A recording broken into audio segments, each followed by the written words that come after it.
Adem, just how did maybe this performance build on what you've been able to do since you came back from the injury? Um, I would say it just shows improvement, right? Since I've had the opportunity to be on the floor, I feel like I've been growing bit by bit every single time. Rebounding numbers, defensive presence. I would say just improvement every day. I guess there's 7 games left in the season. What is something that you want to like nail down and maybe achieve over these final like 7 games of the year? I would say consistency. To be able to do what I'm doing every night out.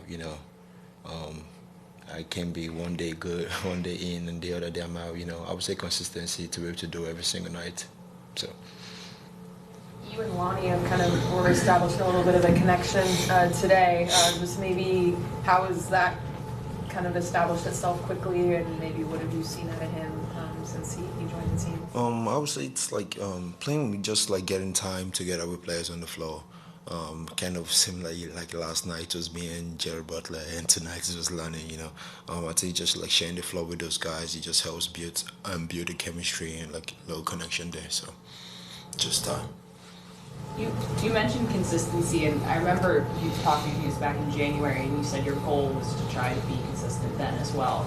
Are there any methods, anything you're doing that you feel like helps, whether it's taking care of your body, watching the film, that you feel like can help you be more consistent in your performance? Yeah, like you said, like in the beginning of season, my goals was to like gain trust from the coaches and also be consistent with it.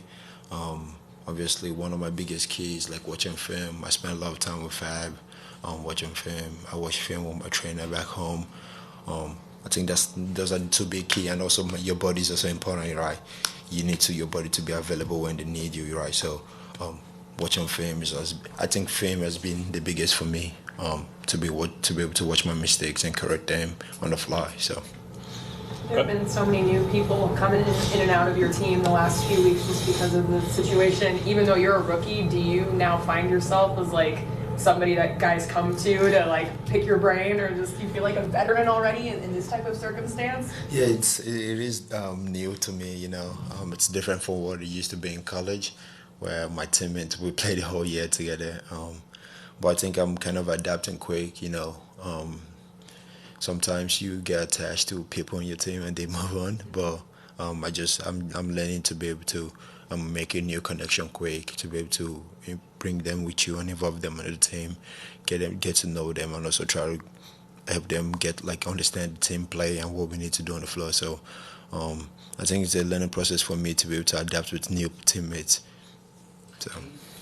Can you explain the shirt you have on, be humble, sit down, and what does those words mean to you? It's actually, that's a long story, but it's my favorite soccer team. I'm going to give you the whole story. So we played against Manchester City, and Harry Nolan told our head coach to be humble. We drew against them, and next time we played them, we won 5-1. And one of the youngsters on our team, Lewis Kelly, he did the Haaland celebration. And after the game in Emirates, they played Be Humble, Kendrick Lamar Sit Down, and that's how the shirt came about. So what does it mean to you? I understand. Do you live by that? Yeah, obviously, yeah. That's one thing about me. I try to do things the right way, stay humble. I don't try to go out there and be flexing and then just be myself all the time. Adem, you're up to 70% on your free throws after tonight. Did you have any specific goals there coming into the season? Because I know we see you after practice, you put in a lot of work on your shot, and I guess what has that evolution been like? What are you tinkering with in terms of free throw shooting, all of that?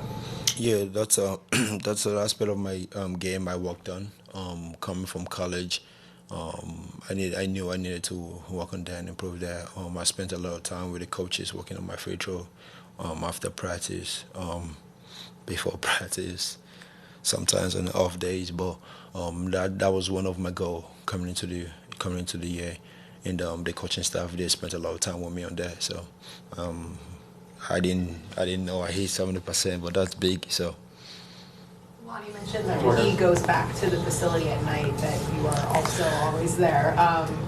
When you do kind of go back for another session, like what are sort of are there specific things you're wanting to work on as far as your routine every night? Is it different things? Like, I guess, what do you try to accomplish when you go to those night sessions? I think that's at this point might be a tradition for me. I've been doing that since college.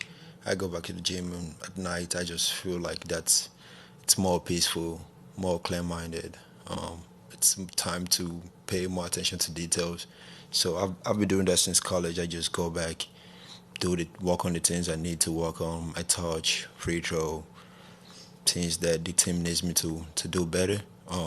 It's just more peace of mind for me, where it's clear mind and no pressure, no anything. Just work on my game. As a center, you're the anchor of the defense. I guess what has been the biggest challenge for you transitioning from defending at the college level to defending the paint as a big in the NBA? I think for me, this has been a challenge earlier in the year, but now I feel like I'm getting better at it. Communication, to be able to like command the team, help guys get to the right spot. I think that's huge for me. When I'm able to do that, our defense looks better and like more cohesive. We know what we're doing together. So communicating with my teammates, that's something I want to be able to do better and keep doing it every day. Thanks, guys. Thank you very much.